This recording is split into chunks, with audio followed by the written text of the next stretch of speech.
Eu digo que tenho aqui um grupo de fãs A na sério? Coimbra. Mas tem que fazer o clube do Padre Ricardo. Clube de leitura do Padre Ricardo Figueiredo. Isso era incrível. Isso era muito bom. Sessão de autógrafos e não sei o quê. Deixa ter mais de 60 anos para isso acontecer. Calma, ainda Depois falta. sentar com o chazinho e com as bolachas.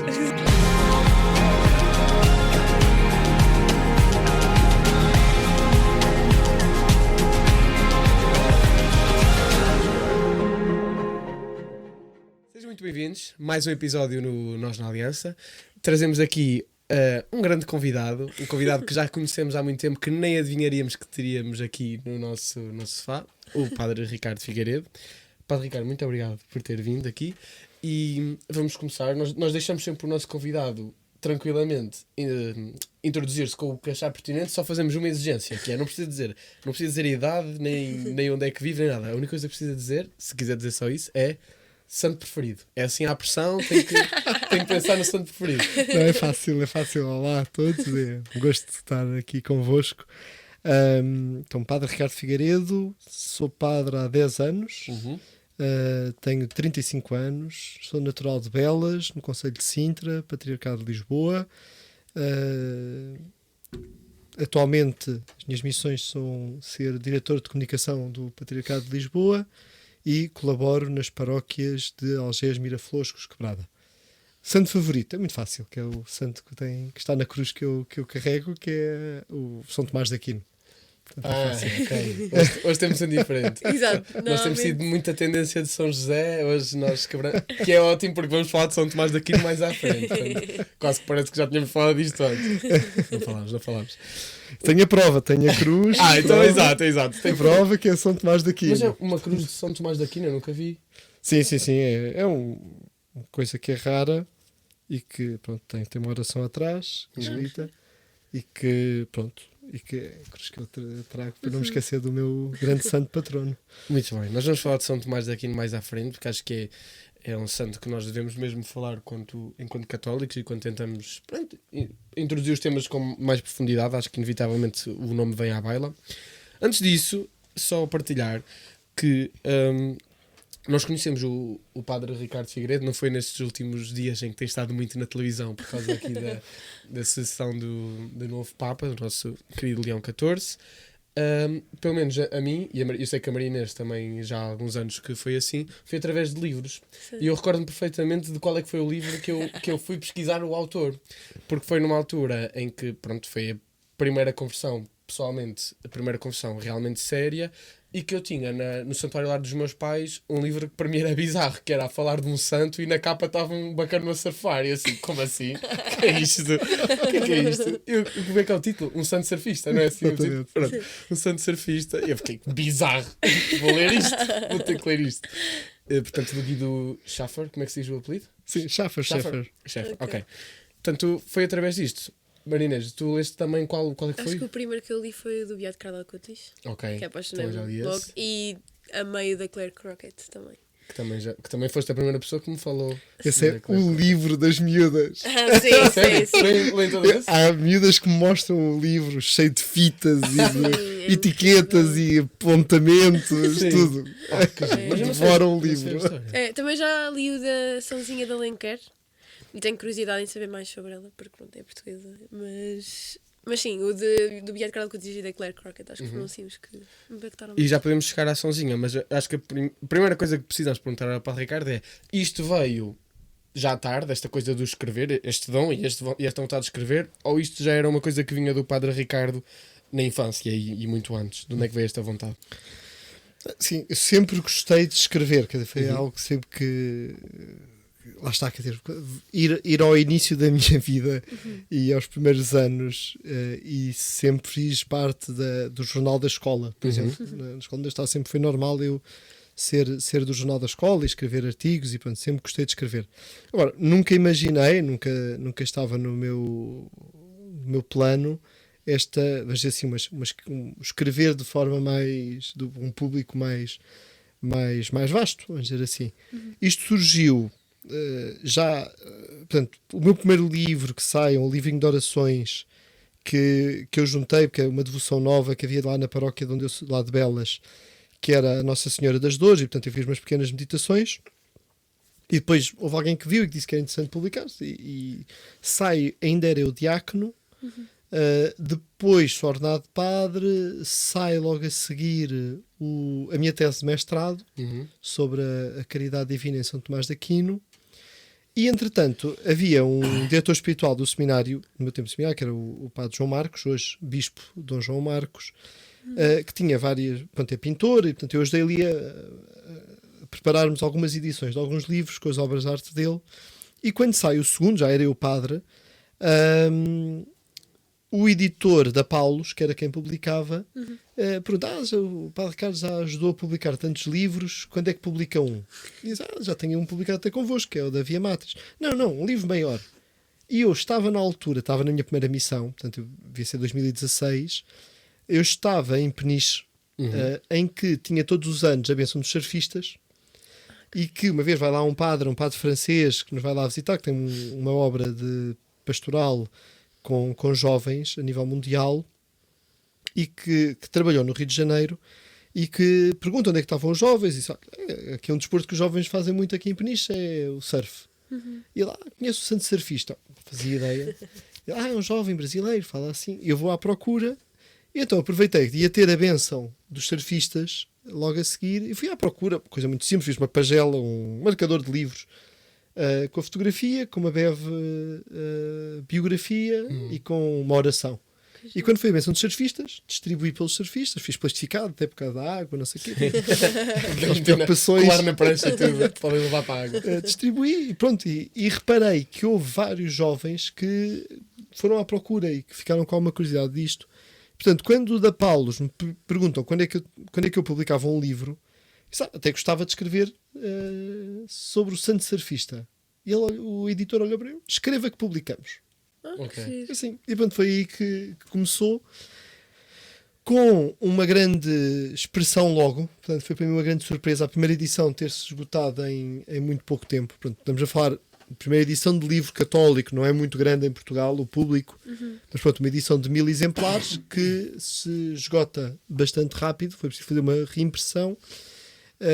Foi uma surpresa para mim. E a partir daqui continuar a treinar a escrita, e depois foi seguir sempre este filão dos santos. Nem sabia que tinha sido o primeiro. Pois também não. Os primeiros livros deste tipo de. Portanto, escreveu estes todos seguidos, né? Que eles até têm uma capa parecida. Sim, uma coleção. Sim. Incrível. Eu por acaso não sabia que tinha sido do Guido o primeiro, porque lá está, foi dos últimos que eu li, portanto pensava que não sei porquê. A mim não me surpreende nada que tenha esgotado rapidamente, confesso. Pois. Porque eu acho que a própria capa. O Padre Ricardo também trata disso, ou a editor? Não sei qual é a edição que tu tens. A primeira capa, quer do Guido, quer do Carlo, são muito abonecadas. Não. Pois Pronto, não. são assim umas coisas muito... Nós temos a das fotos, que é só a Sim, mesma pois, coisa. é isso que eu gosto Sim. mais. Portanto, as primeiras edições destes saiu assim muito abonecado. Ok. Depois sai, penso que é o do Carlo, que é... o Brasil faz uma edição, compram os direitos para o Brasil, e fazem uma capa que eu gostei imenso. Eu lembro de dizer ao editor: que bom, ficou mais bonita assim, com a fotografia.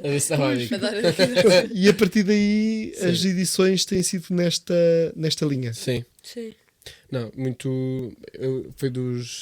foi um livro que vai muito ao encontro daquilo que nós falámos em alguns episódios. Acho que já repetimos isto no último episódio de São José Maria, que também traz aqui a coisa da santidade, mas acessível a todos, não é? Traz aqui abre aqui um conceito novo de eu não preciso de estar enclausurado num convento, embora é um grande passo para se tornar santo. Atenção, não estou minimamente a menosprezar isso. Mas pronto, que a ideia que nós às vezes temos assim de santidade, uma coisa quase inalcançável, uma beatice, como se diz na gíria, porque que não acontece com todos, não é? Que é mais nas obras do dia-a-dia. Não, mas já agora, porque esse é um tema importante, é tirar todas as conclusões quando nós pomos uma igreja conciliar, a igreja do Concílio Vaticano II, etc. Esta é a marca fundamental, não é? E que muitas vezes... Há um documento esquecido do Concílio Vaticano II, que é a Apostólica Mactuositatem, que é sobre a missão dos leigos. Essa é esquecida. Toda a gente sabe o que é que tem de exigir aos padres, aos bispos, ao Papa. E o que é exigido aos leigos na Igreja? Não é? Este documento é esquecido, é completamente ignorado. Mas diga então, porque eu também não conheço, não sei Então, qual. fica o desafio a ler. Ok, fica o trabalho de casa. Tá bem? Não, porque é, sobretudo, aquela dimensão da santificação das realidades seculares. Não é? Ou seja, os leigos terem esta consciência que na sua vida do dia-a-dia, na família, no trabalho, no grupo de amigos, têm uma vocação própria de santificação dessas realidades e de levar essas realidades à vida com Deus. E o concílio põe isto de uma forma muito clara. E quando tantas vezes aquilo que se reduz os debates, e porque é um reducionismo, nunca podemos, é o que é que os leigos podem fazer do que os padres fazem. Pois. Parece que a única coisa que um leigo pode fazer é se fizer alguma coisa que o padre faz. E, quer dizer, isto é uma visão de poder e uma visão de...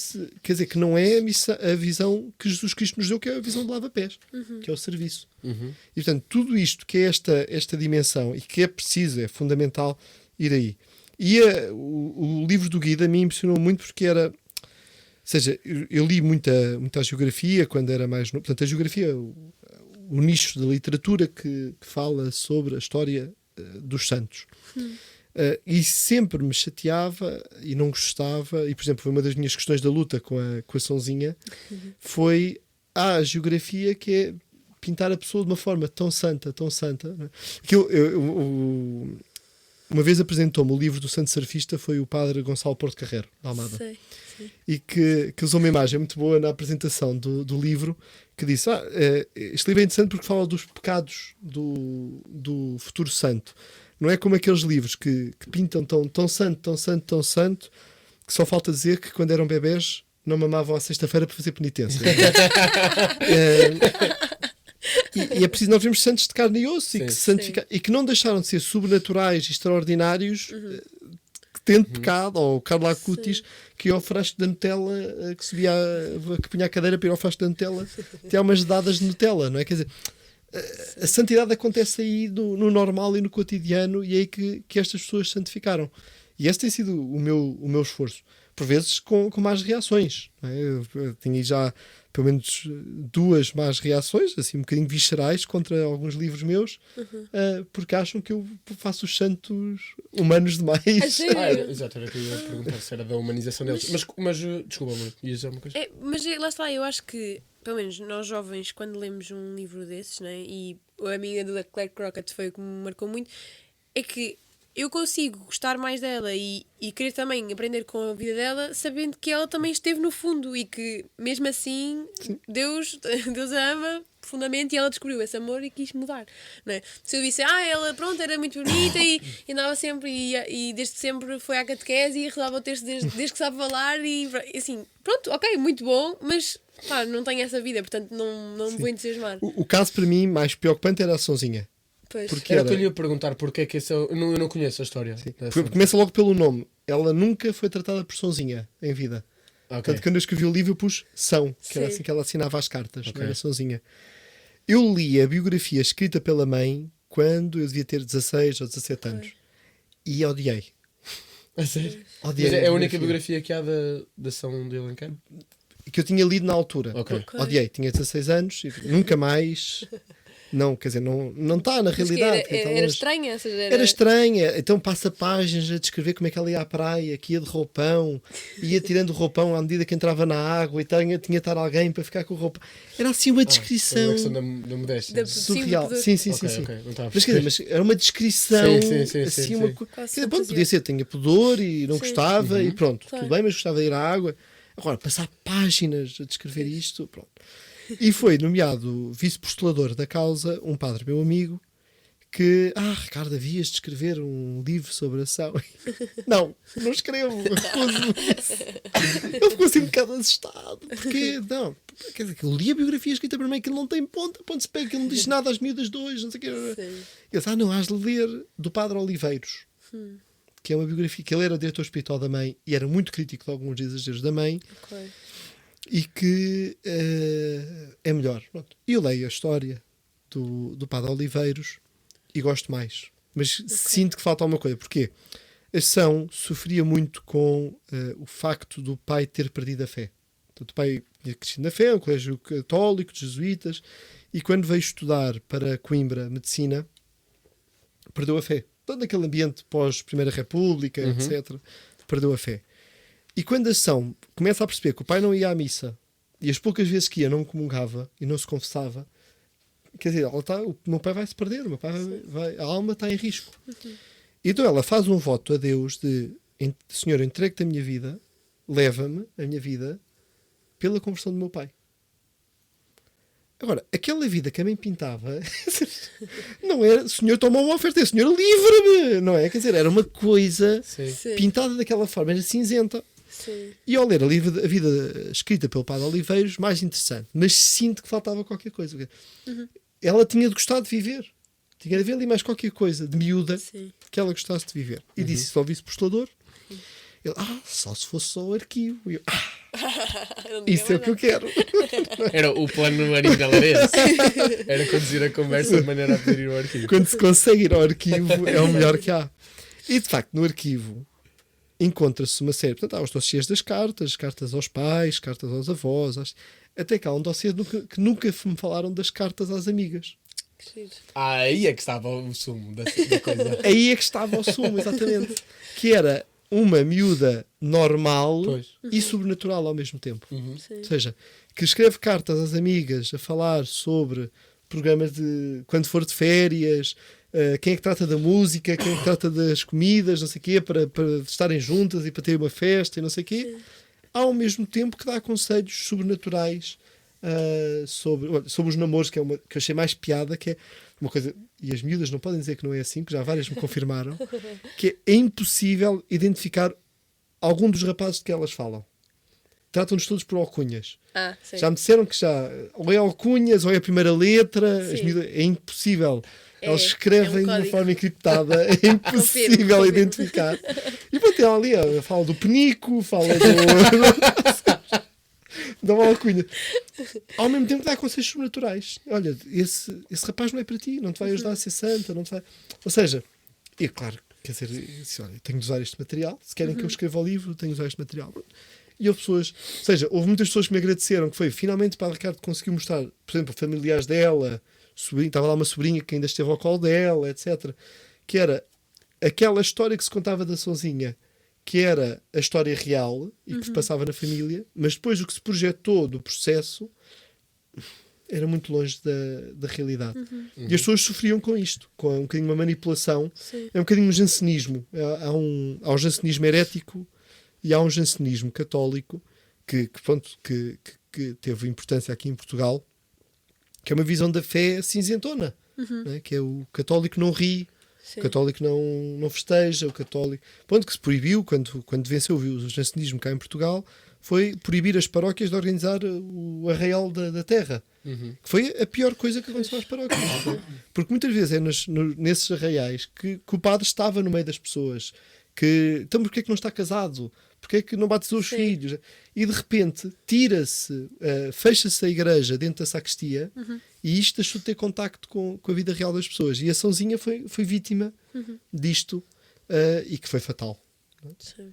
Isso é incrível. E se calhar era também um bocadinho a coitadinha da mãe, acredito que tivesse a melhor das intenções, não é? Mas se calhar era um bocadinho a ideia de que ela tinha do que deveria ser um santo e quase que já visão jansenista, exacerbava tudo o que a filha fazia nesse sentido. Cola, portanto é Sãozinha porquê? Para que colá-la à Santa Teresinha. Sim. Do Menino Jesus. Okay.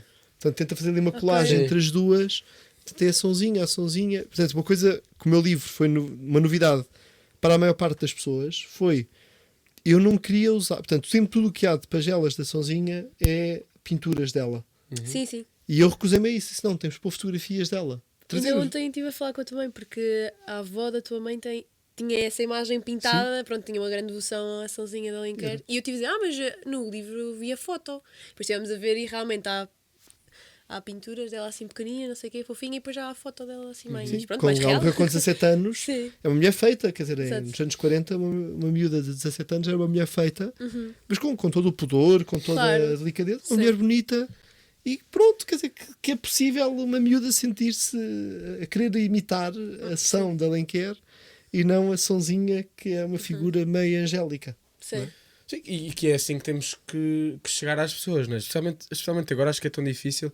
E se nós colocamos quase que um patamar inalcançável de santidade, assusta a pessoa à primeira vista, né? Perdemos imediatamente a possibilidade de converter aquela alma. Nós já falámos aqui algumas vezes no podcast, já partilhámos algumas opiniões pessoais.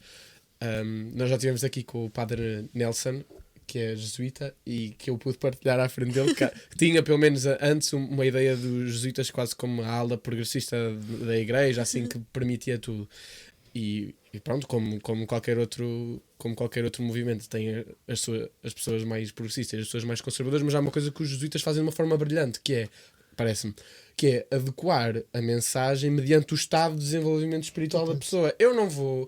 Não é? Se é alguém que não foi batizado, nunca teve contacto com a Igreja Católica e até olha isto como se nós fôssemos uns maluquinhos, eu não vou começar a contar à pessoa que a São de Alenquer... Ou o Padre Pio, sei lá. Sim, mas eu ia dizer a coisa específica de ir à água, né? ok. Então, agora para seres católico tens que ir à água como um hobby e tirar aos poucos para ninguém ver. Quer dizer, a pessoa vai-se embora, acha que nós somos malucos. Sim, né? ok. Ou seja, e não é esconder nada, é gradualmente inserir a pessoa neste mistério na medida em que o pode compreender, né? Senão, Sim. digo eu.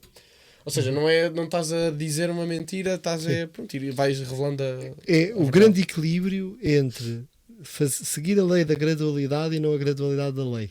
Explique isso, Ricardo, por favor. Coisa é a lei da gradualidade, é olhar para a pessoa que está à minha frente e vamos fazer um caminho de forma a levá-la para aquilo que é o objetivo. Não é? Por vezes há um erro que é querer fazer uma gradualidade da lei, que é, agora esta lei, bem, mas esta aqui ainda não é. E então a pessoa anda aos solavancos e isto cria muitas vezes estados infantilizados de vida espiritual, em que a pessoa não caminha.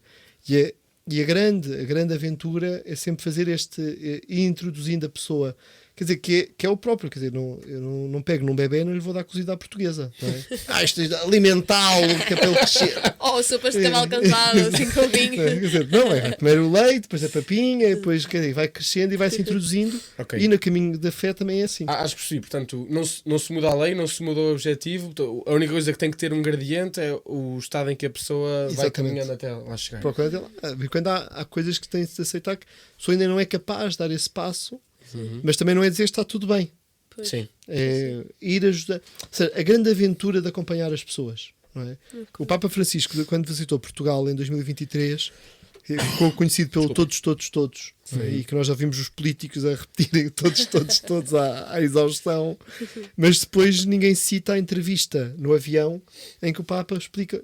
Porque a grande aventura que o Papa, ou o grande desafio que o Papa deixa nessa entrevista é dizer todos, venham e agora vamos ver casa a casa e acompanhar as pessoas. Exato. E o gastar tempo com a pessoa, ter a caridade com a pessoa, ter a simpatia com a pessoa para fazer caminho, esse é que é o grande. Sim, ele disse todos, não disse tudo. Exatamente, não é? exatamente.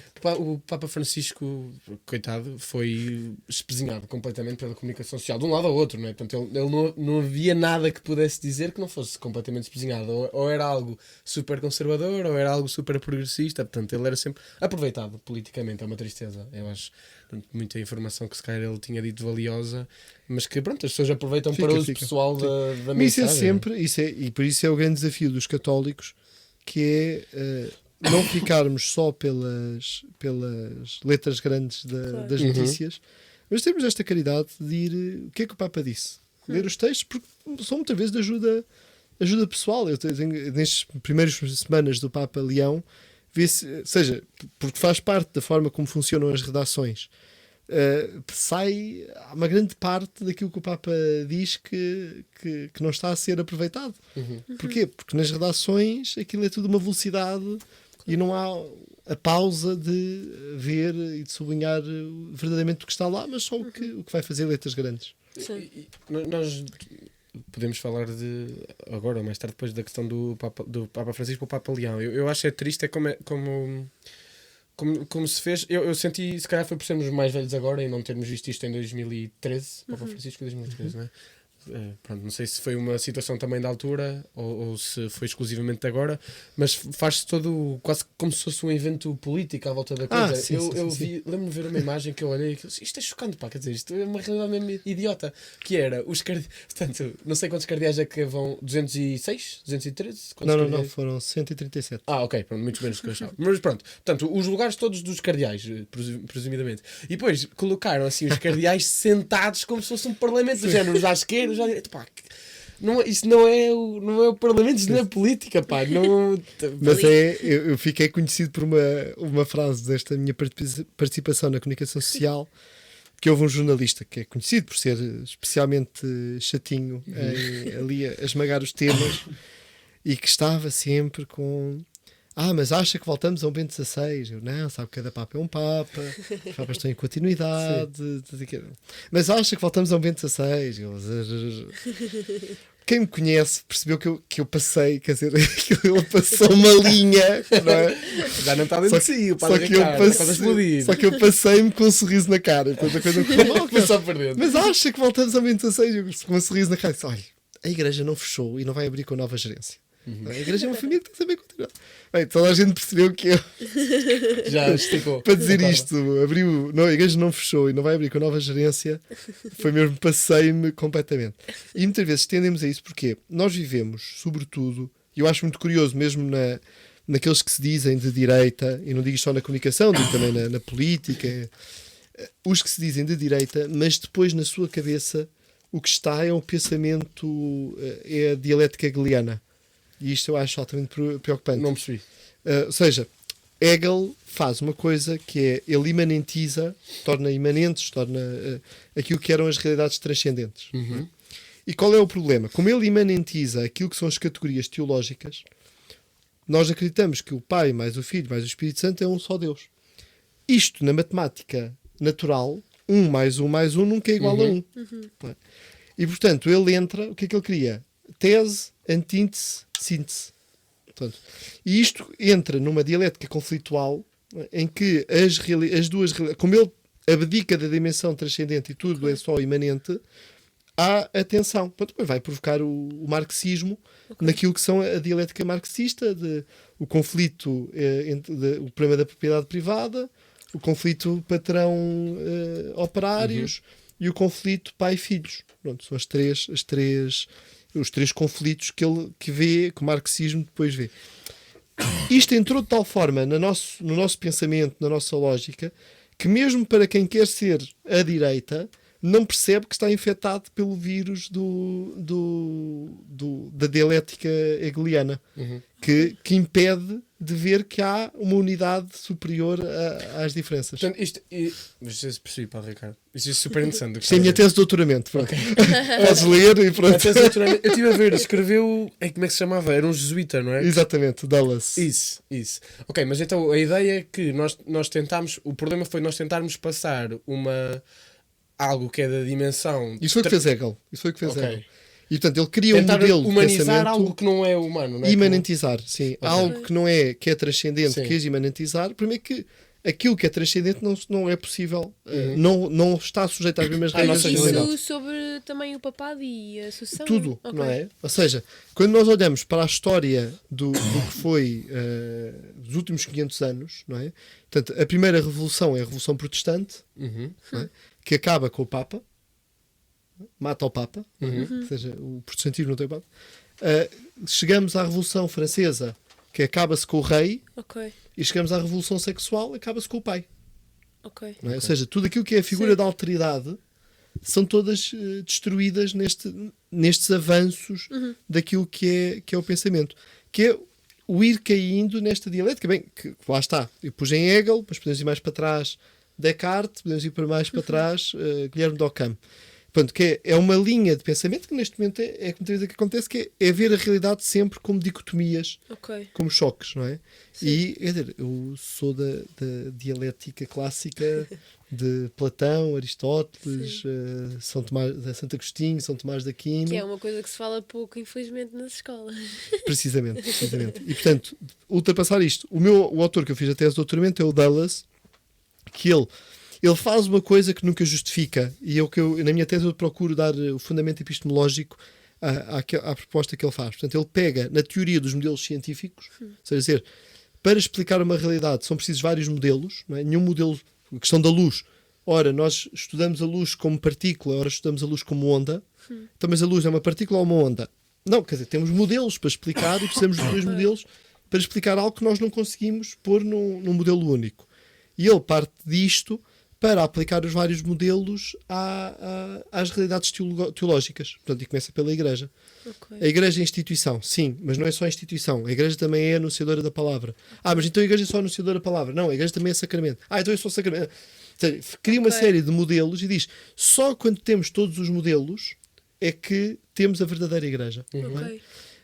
Ok. Ele diz, isto é assim, ele nunca faz a fundamentação teológica. Pronto, e isso foi a minha tese de doutoramento, foi dizer que há uma realidade de mistério, há uma dimensão complexa, há uma catolicidade, neste sentido, esta universalidade, que está no meio disto tudo, que nós não conseguimos controlar, que é a obra do Espírito Santo. Sim. Por uma razão estamos a gravar no dia de Pentecostes, que é um tema bastante adequado para isso. Ainda disse a piada, vou dizer no final. Mas estava a dizer, dentro do pensamento clássico, falou de São Tomás de Aquino. São Tomás de Aquino vem sempre à baila quando nós tentamos falar de teologia. O Padre Ricardo consegue... Portanto, vou-lhe confessar, não sei se a Marina já leu, eu nunca li nada da Suma Teológica. Ou soma teologia. Ok. Mas nós temos a noção, né, da pouca experiência que nós temos como católicos, somos muito novinhos, que é uma figura completamente incontornável. Ou seja, de certeza que há imensa coisa, é um bocado injusto eu pedir-lhe para lhe resumir isto de alguma forma, mas onde é que o São Tomás de Aquino é preponderante para a Igreja no que produz, em termos de conhecimento? São Tomás de Aquino é fundamental. Pronto, só aqui uma pequena nota biográfica de São Tomás de Aquino. São Tomás de Aquino nasce, não sabe exatamente o nascimento, portanto será entre dezembro de 1224 e janeiro de 1225. Filho dos condes de Aquino, portanto uma família bastante relevante, que é enviado aos 5 anos para o mosteiro de Monte Cassino para estudar, em que o tio dele era o abade, e era um bocadinho na lógica, vai para ali que assim já está encaminhado para depois vir a ser o abade de Monte Cassino no futuro. Só que depois conhece os dominicanos e parte para Nápoles para se tornar dominicano, que era uma ordem nova que estava a surgir, mendicante. E, portanto, andar a mendigar aquilo para a família dele foi impensável. Os condes de Aquino, portanto, os irmãos vão buscá-lo, levam-no preso, fecham-no num dos castelos da família, enquanto a mãe vem. E é uma história muito bonita dos traços. Que precisa um bocadinho para sublinhar a dimensão espiritual, porque ele é só conhecido pela parte intelectual, e eu acho que a parte espiritual é muito, muito bonita e interessante. E então os irmãos fazem-lhe uma maldade, que é, antes da mãe chegar, eles vão buscar uma mulher para, olha, já que não vais para a abade, então pelo menos casa-te. É? Ok. E pronto, e põe uma mulher para o corromper, não é? Okay. E que ele se opõe a isso, tanto que, segundo a lenda, ele recebe aí o cinto da castidade, que é um cinto de couro que até aos dias de hoje, portanto, passados 800 anos, está como novo. Portanto, não envelhece. Portanto, símbolo, precisamente, até há um movimento espiritual muito bonito desta faixa de São Tomás de Aquino para rapazes na luta pela pureza. E, portanto, lá o deixam ir. Ele vai estudar, vai para a Colónia, onde tem como mestre Santo Alberto Magno. Era curioso, ele era um homem muito grande. Veio quando dizem que ele era gordo, seria sobretudo era grande, mas que falava pouco, não é? Então chamavam-no boi mudo. Calma, mas é São Alberto Magno. Não, São Tomás de Aquino era conhecido como o boi mudo. Okay. E que diziam, o boi mudo, e que o Santo Alberto Magno dizia, o boi mudo, mas quando mugir há de fazer tremer o mundo. Okay. Então depois vai para Paris, onde começa a ensinar. E aqui começa, e aqui para explicar qual é a grande questão dele, em que ele começa a trazer Aristóteles para a filosofia, mas o Aristóteles, porque começam... O Aristóteles que era recebido na Europa, no pensamento europeu, era um Aristóteles traduzido dos árabes, que muitas vezes adaptavam passagens para estar de acordo com a doutrina do Alcorão e não com os Aristóteles propriamente.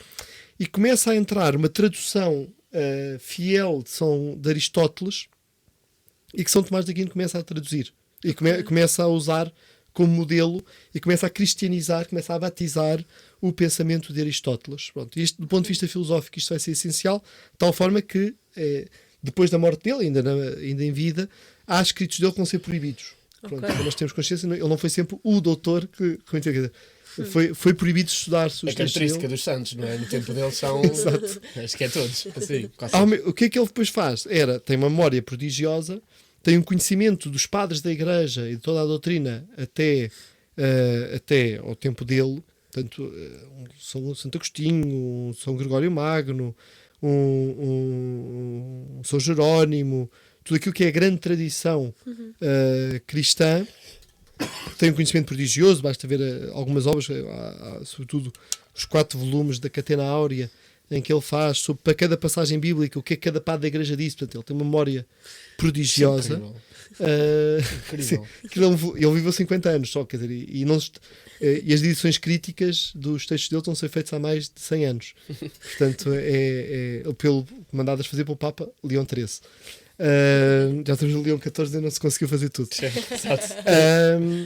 Em que ele então vai pegar e vai fazer a síntese, portanto, a suma, a síntese de tudo aquilo que é esta doutrina tradicional, doutrina dos padres da Igreja, à luz do novo modelo filosófico, que é o modelo aristotélico, ultrapassando o modelo aristotélico, mas com o modelo aristotélico. E então ele apresenta a primeira síntese global de tudo aquilo que é a fé cristã. Portanto, são várias sumas, temos a suma contra os gentios, a suma teológica, mas nós temos consciência que a suma teológica é uma sebenta para alunos, não é o escrito dele. Portanto, há várias questões que ele, na suma, despacha rapidamente, mas que em outros escritos ele expande muito mais. Pronto, a maior parte das pessoas só conhece a suma. Tem, pronto, já disse, a Catena Áurea, que é uma coleção de citações para a Igreja. Eu fiz a minha tese de mestrado sobre o comentário de São Tomás de Aquino ao Evangelho de São João, que é uma obra também, pronto, mais pequena. A Suma Teológica tem 2.100.000 palavras. Eu fiz sobre o comentário ao Evangelho de São João, que tem 600.000 palavras. Pronto, só para termos ideia da dimensão mais pequena do escrito. Portanto, ele tem várias obras em que faz esta síntese da realidade, não é? Ao mesmo tempo, isto tudo acompanhado por uma vida espiritual tremenda, não é? Ou seja, com uma elevação espiritual, com um amor a Deus, com uma busca de facto daquilo que é a vida cristã mais autêntica. Eu gosto sempre, porque estamos quase a celebrar o Dia do Corpo de Deus. Neste dia que estamos a gravar, estamos próximos a poucos dias do Dia do Corpo de Deus. Quer dizer, é no tempo dele que a festa do Corpo de Deus se torna uma festa universal, que o Papa manda ser uma festa universal, e que pediu aos teólogos da época para comporem textos para textos litúrgicos. E então parece que se apresentaram os vários, não é? Portanto, São Boaventura, que é contemporâneo, também é um grande teólogo contemporâneo de São Tomás de Aquino, se apresentaram. Mas como São Tomás de Aquino era o teólogo da corte pontifícia, foi o primeiro a apresentar os textos. Leu o Adora-te Devote, que nós conhecemos hoje, não é? O Pangelíngua, portanto, todos estes cânticos, os hinos que nós conhecemos. Sim. E parece que São Boaventura ouviu, rasgou os dedos. Contra isto não vale a pena. Vale a pena competir. Porque não devia ter sido o primeiro a apresentar, coitados dos O outros. melhor aluno tem que ser sempre ao final. Tudo.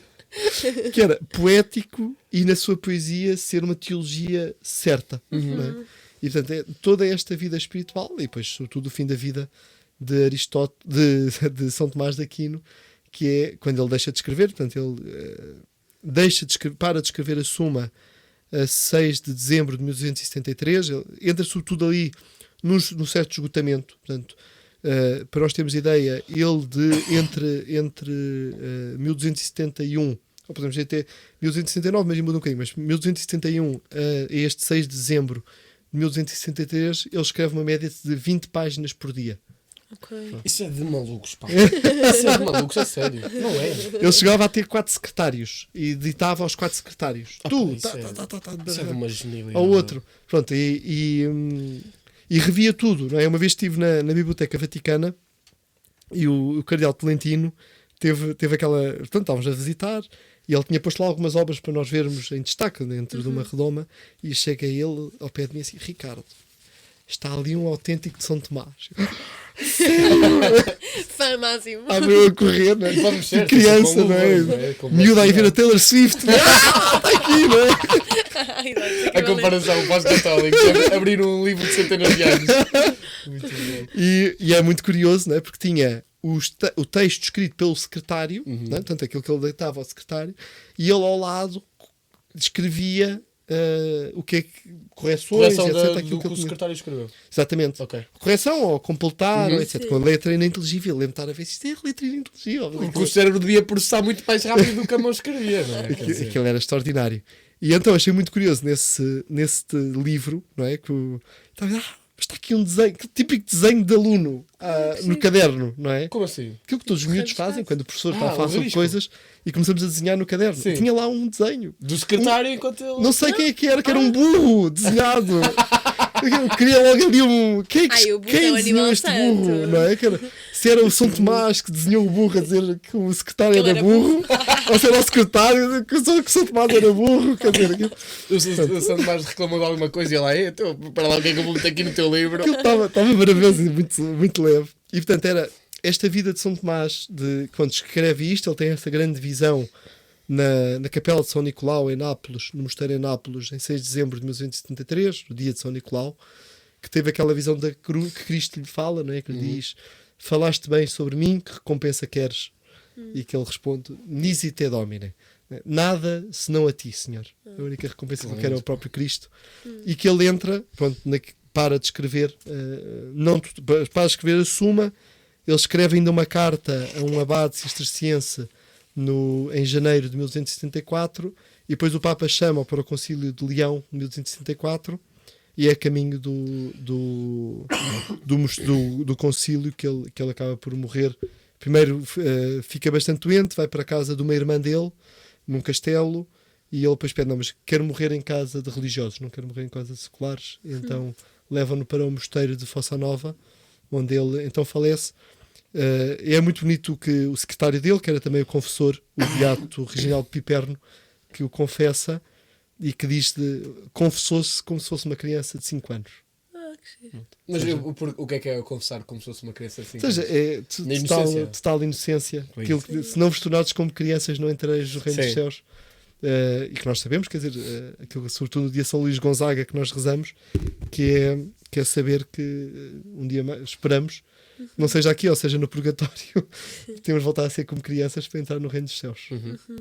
Tinha uma dúvida para o Padre Ricardo, que é, tenho um bocado a ideia, confirmo-me se estou errado, que também pela divina providência que a Igreja ao longo da sua história, nestes dois milénios, vai tendo estes grandes génios, estes grandes pensadores, também como resposta a alguma confusão que possa haver nessa altura. Portanto, o Padre Ricardo diz-me que São Tomás de Aquino, que é brilhante, que isto escrever 20 páginas por dia é de um gênio, não é de uma pessoa para bem normal. Não é? Quer dizer, eu vi uma. Não esqueça que é pecador, não é mesmo? Claro, está bem, óbvio, mas eu posso ser um gênio pecador. Eu estou a pensar, quando tive o ano passado para escrever a tese de mestrado, que era tipo um suplício para escrever uma página por dia, imaginem 20. Pronto, mas eu não E o orientador manda cortar meia. Exato, Cada exato, página. na Não, realidade. professor, corte-me um braço que é menos doloroso. Mas é assim, é de uma coisa, pronto, brutal. Mas, então, portanto, recapitulando aqui um bocadinho, São Tomás de Aquino traz-nos aqui uma visão do Evangelho e da própria Igreja Católica, a trazer aqui um pensamento clássico, mas o pensamento clássico real, não o já manchado, digamos assim, por uma tradução muçulmana. Isto foi para algum tipo de resposta a algum movimento dentro da Igreja ou algum tipo de concepção da Igreja na altura que não estava certo?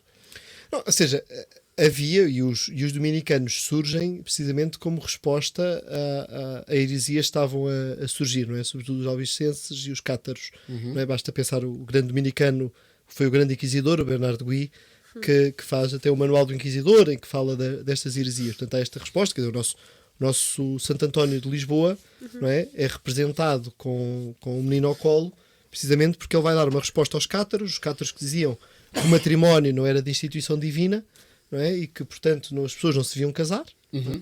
E o Santo António vai, e por isso ficou com a fama de santo casamenteiro, porque vai defender a santidade do matrimónio. não é? E que Jesus, e por isso tem o menino Jesus, nasceu numa família que se casou. Não é? Portanto, e por isso ficou com toda esta fama de santo casamenteiro, etc. Mas porque defende a santidade da vida matrimonial. E portanto, há estes santos que surgem nestes momentos de crise e que respondem, mas eu acho sempre, e esta intuição eu tive em Ávila. A primeira vez que visitei Ávila, que era quando visitei Ávila, estávamos a visitar o mosteiro da Encarnação, o primeiro mosteiro onde esteve Santa Teresa, e depois ela vai fundar o de São José, e de estar lá uma placa e ver que ela nasceu em 1515.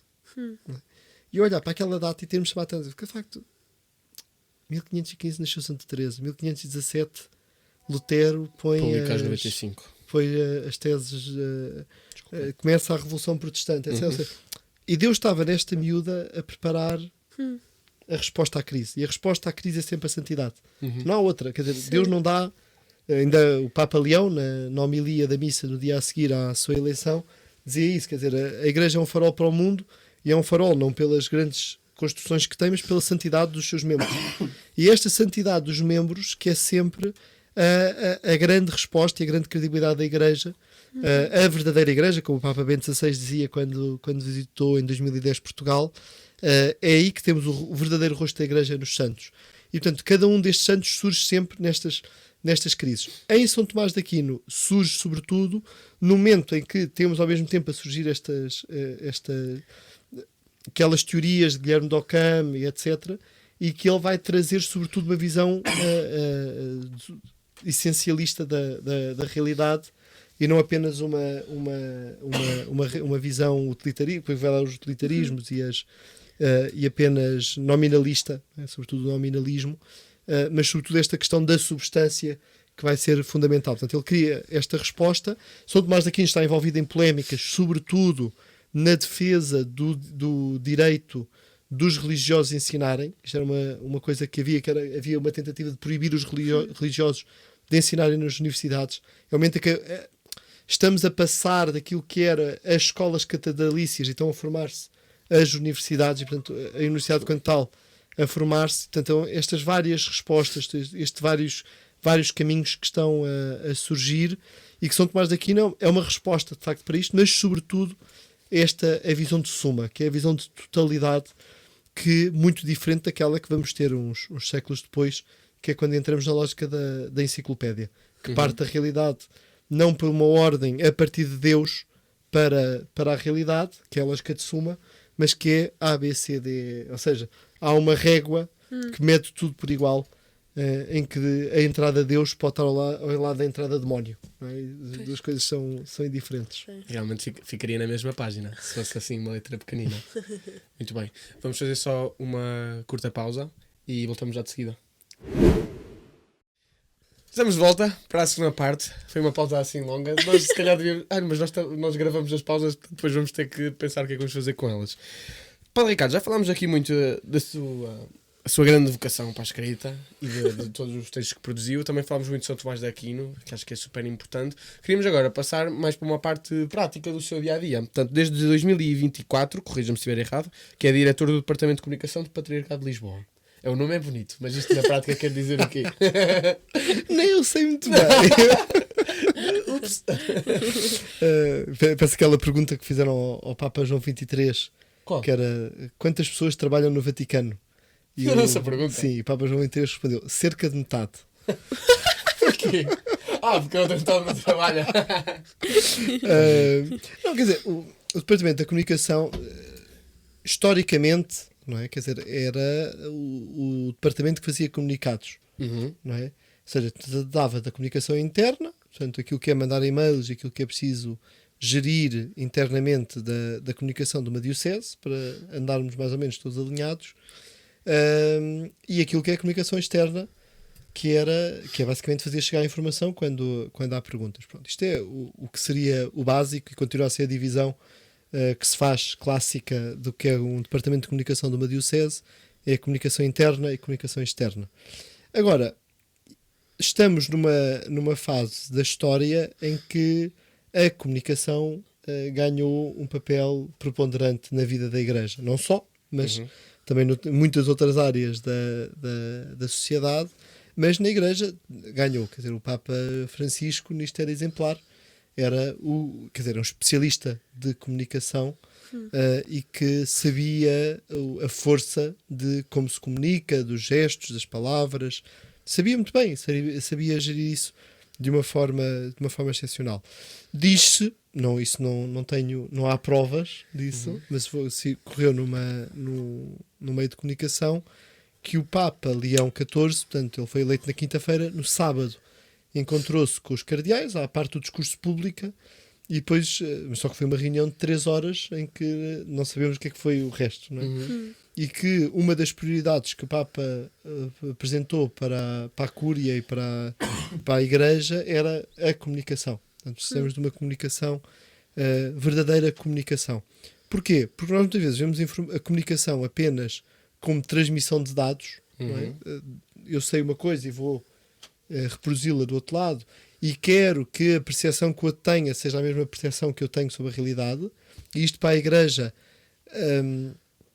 ganha uma importância muito grande. Porquê? Porque muitas vezes a linguagem da Igreja está codificada com 2000 anos de tradição e faz com que aquilo que nós estamos a dizer não está a ser entendido da mesma forma do outro lado. E, portanto, há aqui uma necessidade de tradução constante, mas aquilo que é a própria exigência da comunicação hoje. E numa comunicação em que já estamos na segunda revolução, quer dizer, nos anos 90 foi a revolução digital, passar do analógico para o digital, e agora nós estamos a passar do digital para o algoritmo, e, portanto, que é um salto brutal, e portanto é uma revolução que está em curso. A Igreja tem de ser capaz disto, mas também uma comunicação, e aqui falo na comunicação externa, sobretudo em relação com a comunicação social, com uma comunicação social que exige mais do que apenas um comunicado, em que tem de haver uma história, em que tem de haver um rosto, em que tem de haver uma palavra, e isto muitas vezes é a parte do meu dia. Portanto, o que é que eu tenho como diretor de comunicação? Portanto, tenho uma equipa, não é? Graças a Deus, senão estava tramado. Não tinha tempo para vir aqui, de certeza. Era impossível. Mas pronto, tenho uma equipa que é excepcional e a quem agradeço muito toda a disponibilidade, todo o trabalho, toda a generosidade e muitas vezes a paciência para maturarem. Porque quando vou aos meios de comunicação, eles diretor de comunicação, qual é a sua formação em comunicação? Eu gosto de dizer, por intuição. Conheço pessoas, falo com pessoas. E portanto, eles têm graças a Deus, têm muita paciência comigo. Mas que é procurar um estar e um gerir e sobretudo ver uma dimensão da comunicação que é a relação. E portanto a comunicação não é só informação, é uma comunicação chamada comunicação performativa, não é? Portanto, aquilo que nós estamos a dar sabemos que transforma a vida, ou pode transformar a vida das outras pessoas. E isso implica muitas vezes muito tempo, não é?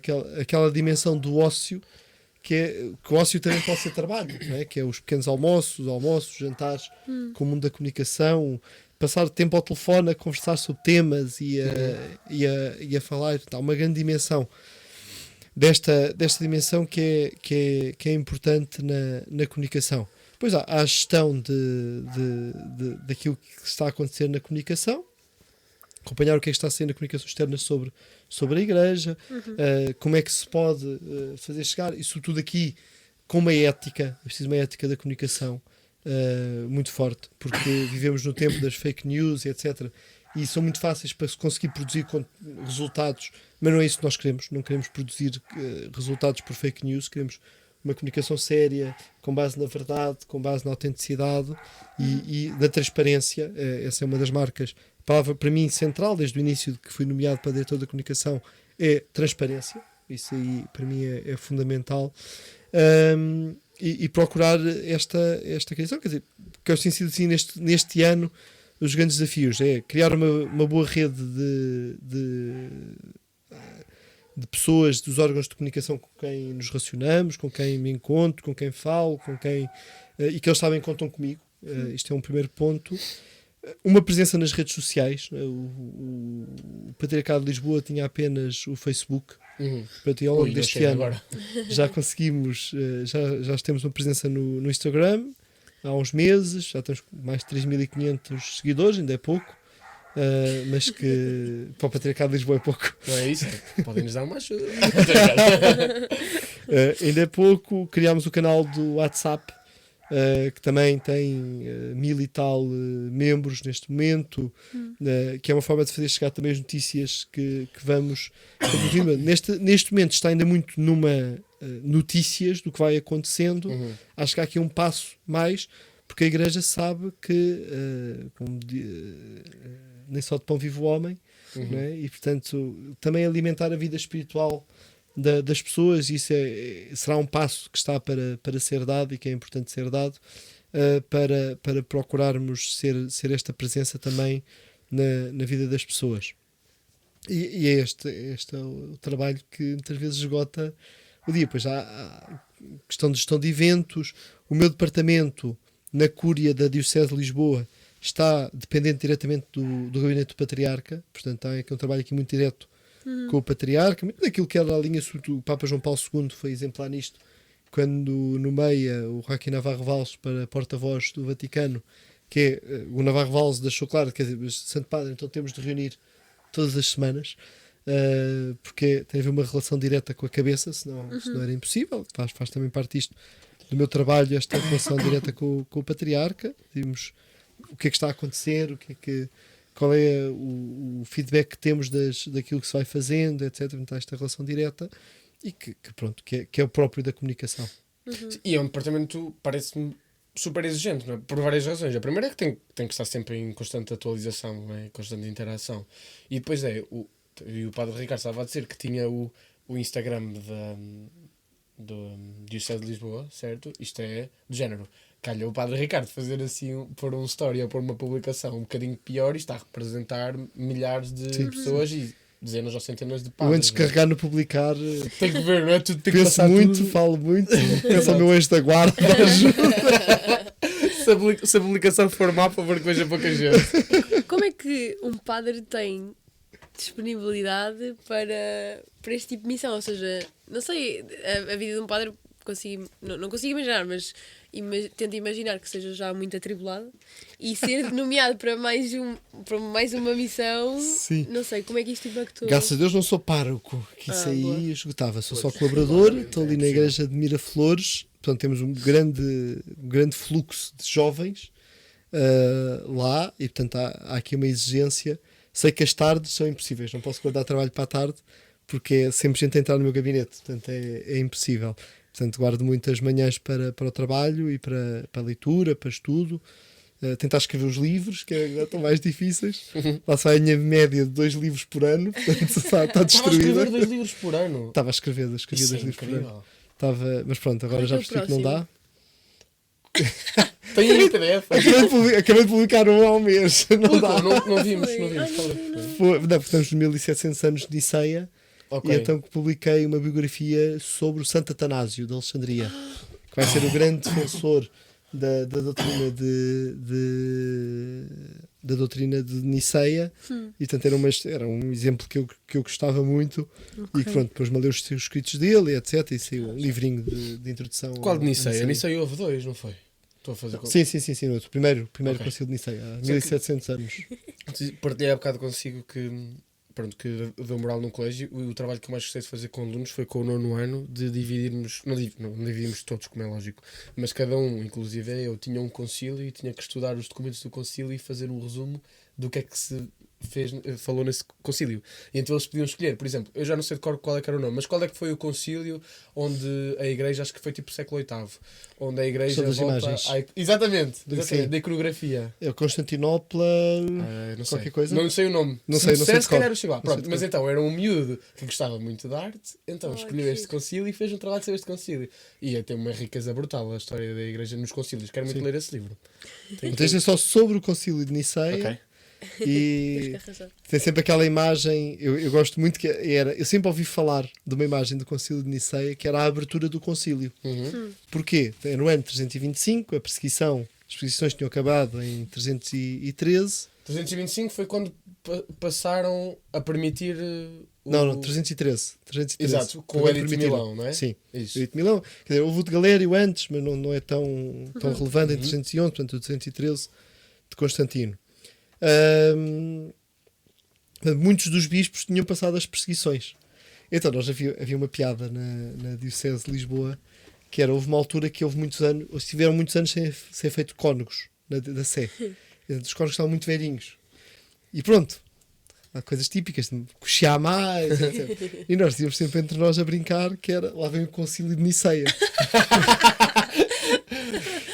Só que eu nunca tinha encontrado onde é que estava a descrição do concílio de Niceia. E então agora no estudo para o livro, lá fui ao Teodoreto de Ciro, que lá conta, assim, lá vinha não sei quantos sem uma mão, ou não sei quantos sem uma perna, não sei quantos com não sei... isto é o concílio de Niceia. Percebeu a referência. E agora brinco quando lá na paróquia tem lá umas senhoras velhinhas que vão sempre lá vão cada uma mãe que já diz, lá veio o concílio de Niceia. E elas percebem o que é? Eu lhes contei o que era. Para saber, Mas o de Niceia foi, portanto, o primeiro depois do cristianismo passar a ser permitido no... Exatamente. Porque ele foi permitido... 313, mas depois oficial foi só no final desse só século. 380 e qualquer coisa.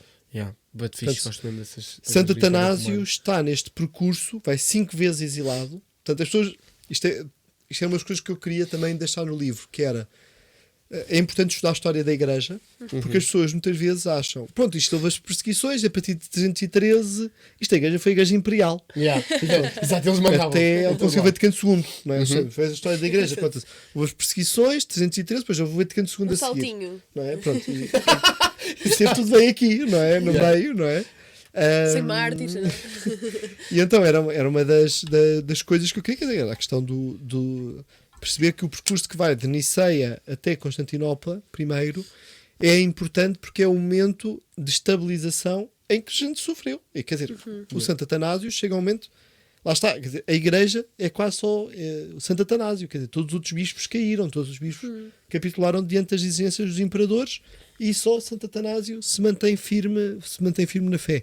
Portanto, esta era uma das coisas para perceber. Pronto, mas há um momento a seguir importante...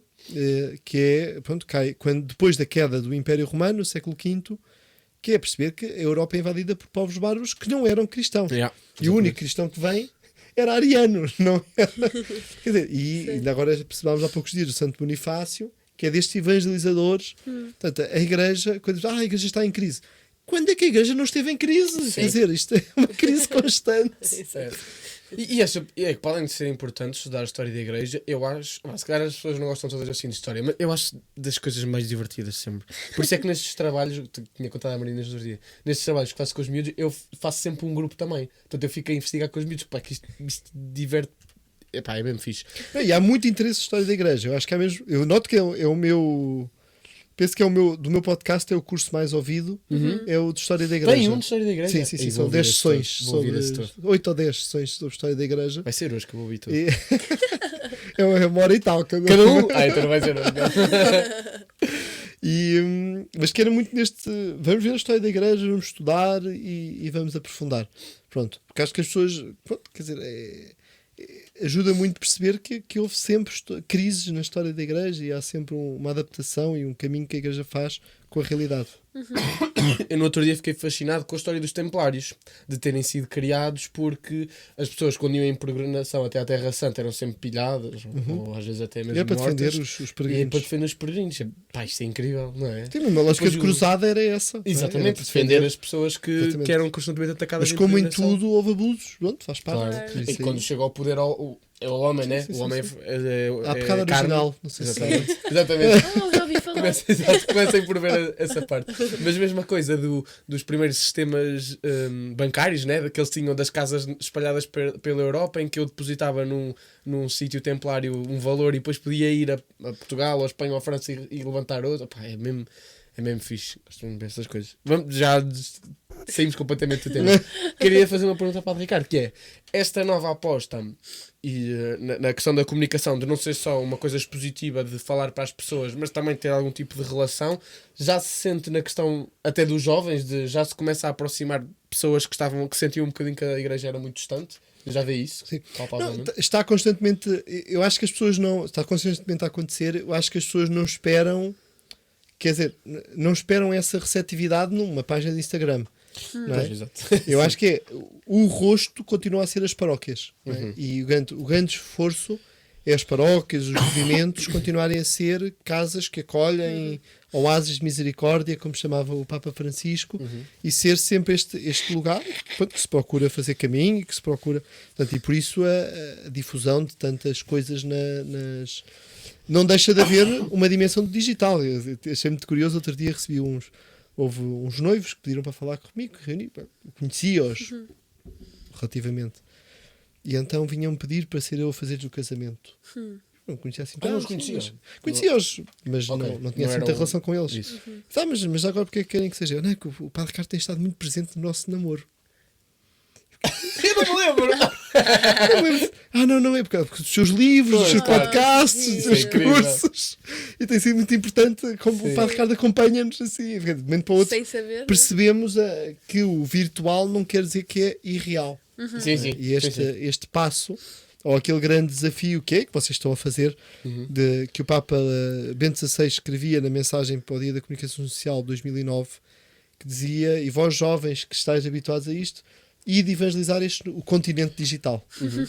E eu acho que nós às vezes nem temos noção, lá está, porque é virtual, do impacto, não é? Porque nós somos muito pequenos ainda, mas o podcast que nós temos mais ouvido deve ter 600 e tal visualizações. Nós às vezes temos que nos abstrair um bocadinho do número que está na tela e ver, pá, vamos imaginar que nós, nessa conversa, Tá em bom. vez de termos aqui a câmara, tínhamos 600 pessoas a ver. É uma normalidade de gente, não é?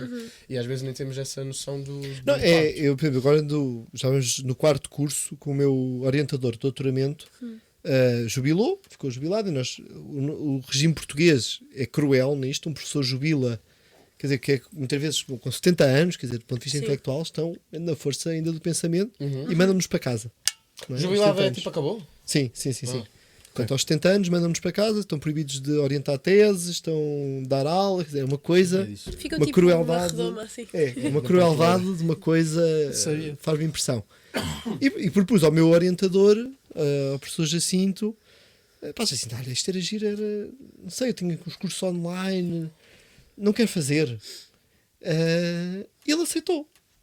Eu, pronto, arranjei o microfone para ele, fui montar o microfone em casa, fazer aquilo por Zoom. E de repente temos num curso, agora estamos no curso de Sacramentos, temos 600 pessoas inscritas, Ei, brutal. tínhamos 150 pessoas online na aula, temos 300 pessoas a ouvir a aula a seguir no Spotify. Isso é imensa gente. para um E o padre curso disse: desse Ricardo, achas que vale a pena? Mas assim, olha, talvez teve alguma aula com 600 Exato, pessoas. exato. Nós nem Não, reparamos. é o que tem aqui.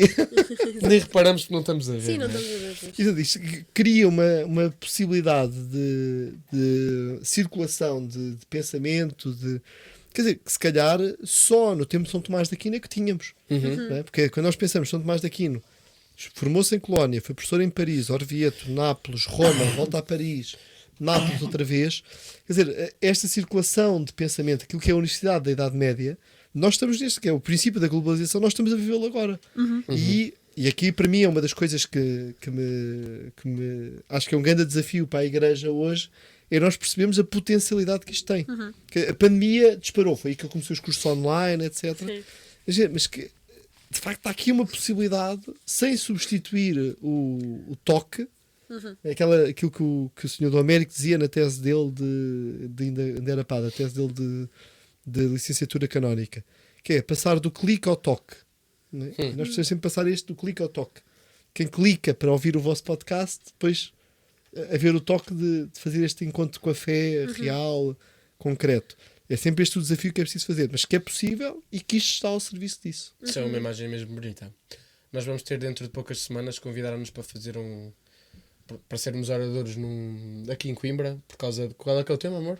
Que combinaste de isto? como evangelizar nas digital. redes sociais. Sim. Nós vamos preparar a apresentação e vamos mandar para si só para, para ter o ok. Assim, isto está bom, podem enviar. Pá, Ricardo, queríamos aqui, antes de terminarmos, já vamos um bocadinho longos, tínhamos aqui, e falou também muito desta preocupação do Papa Francisco, da comunicação e da transparência. Pronto, disse que era mais até a sua preocupação, não é? Mas Que é do Papa também. Também era do Papa, sim, acredito que fosse também do Papa. Mas esta importância, portanto, de sermos completamente claros e transparentes naquilo que comunicamos com a Igreja. E passamos aqui um bocadinho também para o legado do Papa Francisco. Queria-lhe perguntar, porque o Padre Ricardo, como disse ao início, esteve muito presente aqui nesta transição, de como é que foi acompanhar de perto esta transição. Portanto, se é padre há 10 anos, foi a primeira vez como sacerdote que acompanhou a transição. Que mudei o nome. Exatamente. Dizer outro nome na missa. Na primeira missa. Não. Já viu aquele vídeo no Instagram que é um padre, acho que é brasileiro, que ele está o tempo todo enquanto se prepara Papa Leão XIV, Papa Leão XIV, Sim. Papa Leão, e depois chega à missa e diz Papa Francisco. Muito bom. Eu tenho umas caretas que graças a Deus não há gravação, que era o nosso Papa Francisco, leão. Eu já sei, automático. Não, é difícil.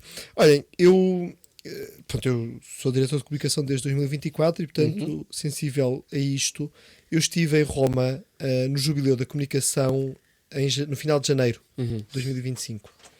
E, por várias circunstâncias, estive relativamente perto do Papa Francisco. Okay. E houve vários momentos que eu tive consciência está no fim. Fisicamente ou do discurso? Fisicamente. Ok. Fisicamente. Pois. Está no fim. Que eu sei que é uma coisa que custa, é difícil. Claro. Esperamos sempre que não seja para já, mas está no fim. E eu chego a Portugal no final de janeiro e começo a preparar o dossiê de transição. Pronto. Comunicação e antecipação. E há coisas, por muita emoção que tenhamos, eu tive um momento, eu estive a fazer comentários na RTP do funeral e houve um momento em que me partia a chorar. Pronto. E é difícil, é uma parte emocional muito grande, mas na comunicação há um momento em que a emoção não pode estar, tem ser razão.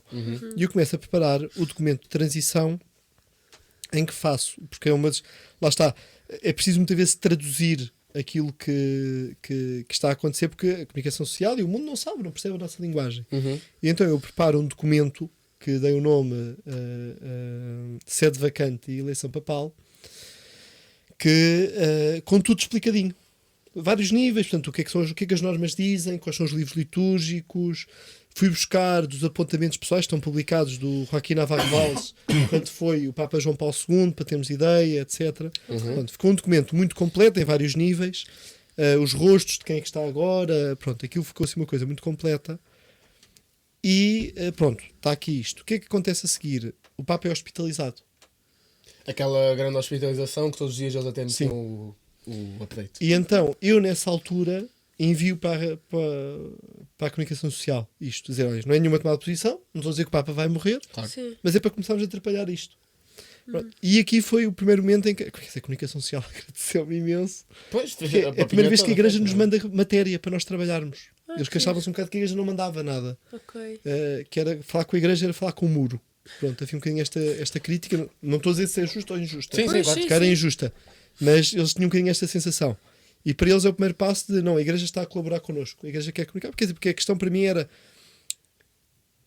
a maior parte dos nossos fiéis vão ver o que as televisões dão. Claro. E se a informação não está bem na televisão, a informação é má. Era isso que eu ia dizer. Isso é brutal precisamente por causa disso. Que é, se não somos nós, Igreja, Antecipar. a antecipar e a dar esta informação, quer dizer, eles, por maldade ou por ignorância, Não, não vão à sabemos. procura do que há Pronto, e não conseguem. e estamos sujeitos ao que eles encontrarem, que Claro. pode não ser a verdade, não é? Se já houver este trabalho antes, espetacular. Portanto, eles agradeceram muito. Ao mesmo tempo, começamos a juntar um grupo. Isto é uma coisa um bocado fria, mas no momento tínhamos de ser frios na tratar as coisas. Um grupo, preparar, porque há horas de comunicação que as televisões estão no ar que têm de ocupar esse espaço. Não é? Então começa a lançar o desafio a vários católicos. Olhem, queria fazer uma bolsa de comentadores para, quando acontecer o que nós não queremos que aconteça, mas sabemos que acontece, porque é humana natureza, Claro. estarem preparados para isto. Olha, foi muito bonito a quantidade de católicos, que estamos a falar de pessoas com bastante relevância na sociedade, que é, Senhor Padre, se é para a igreja, eu estou pronto. Eu quero ajudar.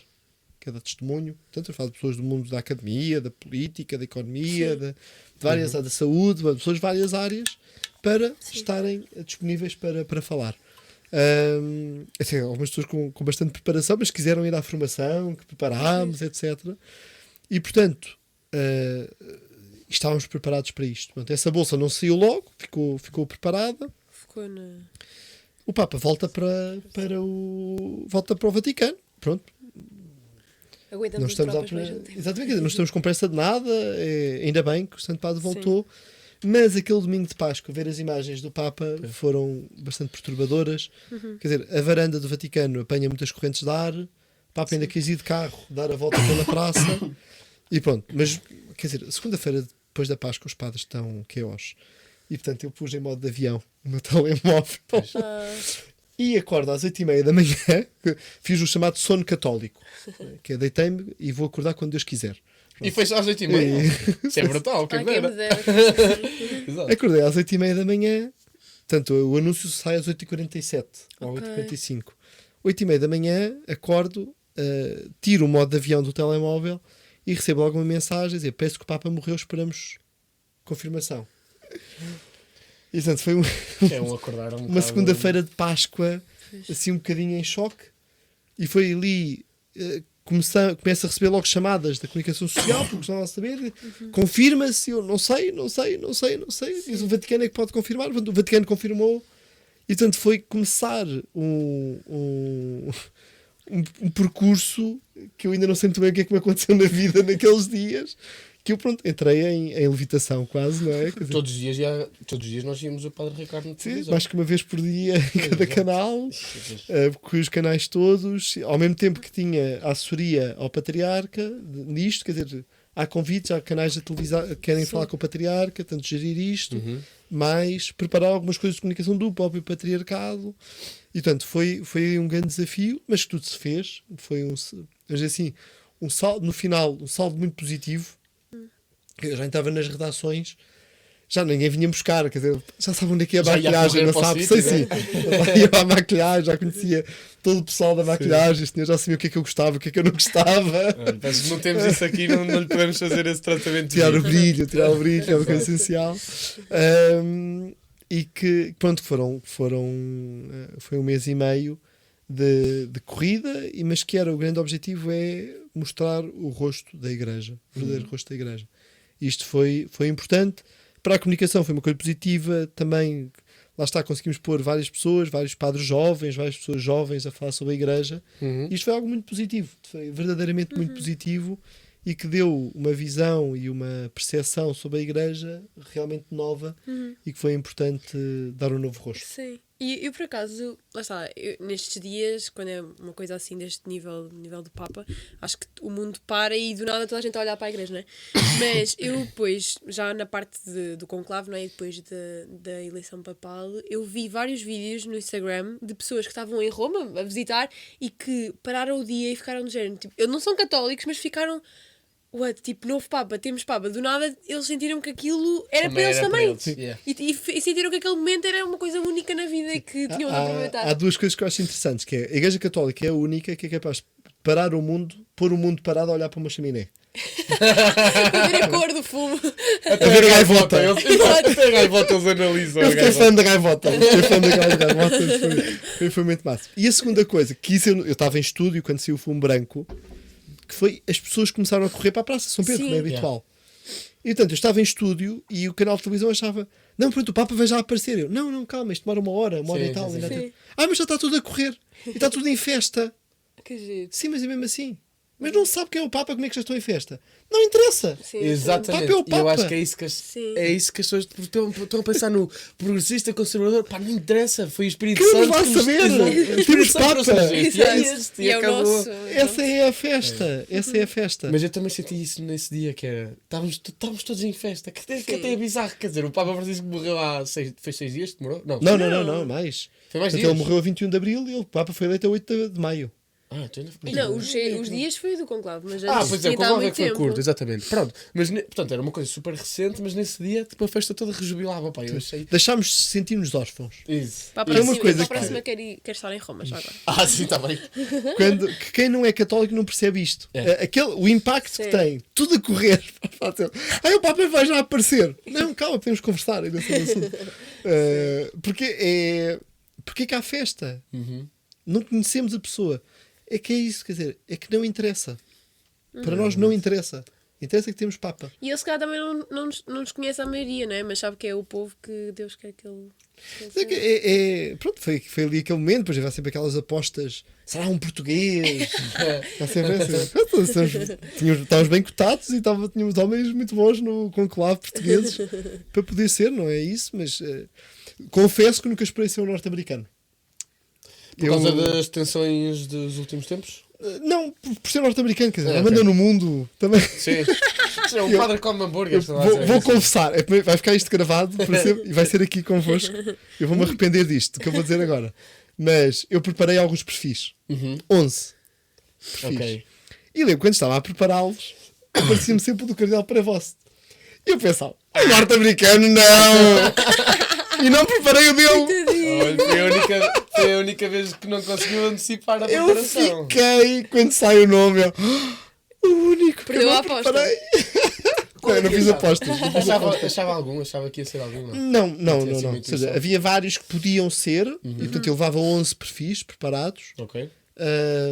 E mesmo assim, 11 ainda estava com as probabilidades, ainda estava... Fez quase 10% dos possíveis. Levei 11, pronto, assim um bocadinho tudo preparado, com o esquema todo. E depois- Mas bem, apareceu-me várias vezes o Cardeal Prevost e eu pensei, o norte-americano nunca vai ser. O Espírito Santo consegue sempre surpreender, não é? E pronto, que é este ambiente do que é ser católico. Por exemplo, em Roma, estive lá em Roma no final de Abril. Eu chego a Roma, eu estou a comentar cá o funeral, vou fazer um casamento e depois vou para Roma a seguir. Porque eu ia para a canonização do Carlo Acutis e mantive a viagem para ir lá dar um bocado de assistência, porque a comunicação social portuguesa tem um bocadinho de dificuldade, não tem lá nenhum intermediário para a comunicação em Roma e portanto deu jeito aqueles dias lá. E o ambiente que se via em Roma é um ambiente curioso, né? Tive lá uma história muito engraçada com o cardeal o Dom Virgílio, que é o cardeal de Timor-Leste. E eu estava lá a tratar de uma coisa, estava do lado na praça do Santo Ofício, estava aí a tratar de umas coisas com o patriarca, depois o patriarca foi para o colégio português e eu estava numa casa do outro lado. E eu reparei que passou, assim, acho que é cardeal, ele não vinha vestido de padre, mas não de batina de cardeal.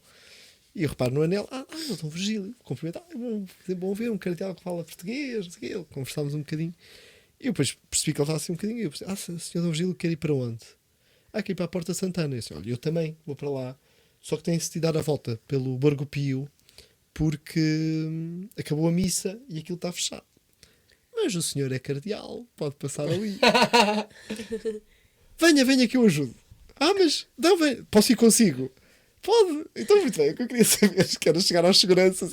Reparei que ele tinha um anel de cardeal no dedo. E disse, cardenal, é! E passou! Passo! E lá ia com ele, todo contente. Sabe que o que o padre Ricardo fez é o equivalente a no trânsito passar atrtrás de uma ambulância. Exatamente. Deu imenso jeito. Vai ficar aqui gravado. Veja lá. E depois a meio, o Dom Virgílio perguntou, disse, o senhor padre foi o anjo da guarda. Eu, anjo da guarda não, batedor português. Muito E bom. depois lá contei a história do que se fala sempre em Roma, do Fário Portuguesa, que é fazer a português, que é passar à borla. Sim, A sério? eu uma vez contei-te Essa isso fama que e tu temos em achaste Roma. que eu estava a dizer uma história inventada. Explica. Não. sério? Mas que é uma ofensa. Em Pois, português. eu presumo que sim. Fário Português, fazer a português é passar à socapa, não é? Ok. Sem pagar. Mas porquê? É como os amigos de Peniche, coitados, as pessoas de Peniche é que sofrem, mas foi os ingleses é que eram os amigos de Peniche, mas toda a gente ficou a pensar que eram os de Peniche. Isso aconteceu o mesmo, que era, quando foi, eu penso que foi aquela embaixada do rei, que mandou aquela grande embaixada do Coche e do... que foi o elefante chegou, o rinoceronte morreu a caminho, etc. Ficou tão espantado o Papa que disse, a partir de agora os portugueses entram de borda em todo lado. A sério? Então havia Sim, alguns que isso se faziam passar por portugueses para entrar à borla. E daí vem o fazer a Tipo nos português. autocarros, e assim, enquanto alguém está Exatamente. à borla, é tipo dizer que faz. É Não tipo está a português. português. Isso é muito fixe. E então ficou essa frase. Depois contei isso. Senhor Cardeal, sabe o que aqui se diz? Que é pá, em português. Os portugueses estão sempre a dizer rasca. Eu lá contei que não era nada disso, que era uma ofensa para os portugueses. Mas pronto. Mas consegui passar. Portanto, o caminho que ia demorar meia hora, conseguimos fazer em 5 minutos. Pelo meio.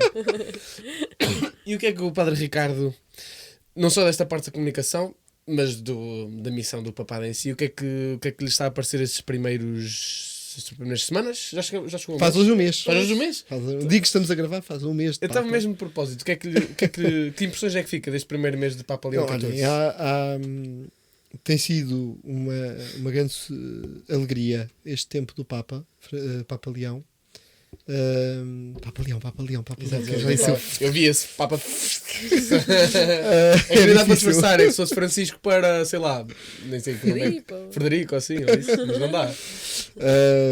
E o Papa Leão tem sido uma grande surpresa e tem sido sobretudo, há aqui algumas marcas que me têm chamado muita atenção. Bem, há uma que eu já publiquei num artigo sobre isto que estão a dizer, sim, mas ele é mais peruano, que teve muito tempo no Peru.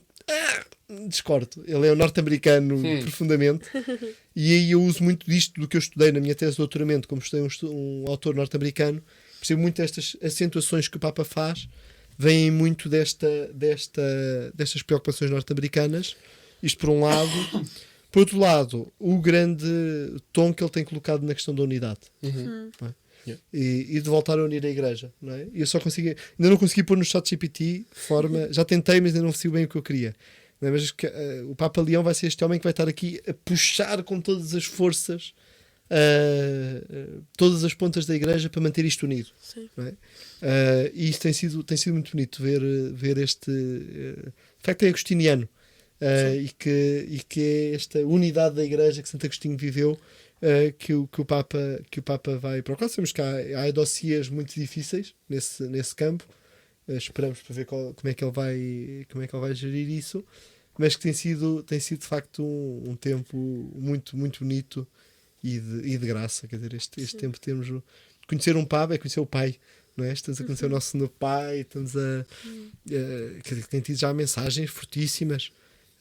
Que ela faz hoje uma semana, que ele dizia para os casais, não é? Quer dizer, o matrimónio não é um ideal, mas o lugar certo para a vivência do amor.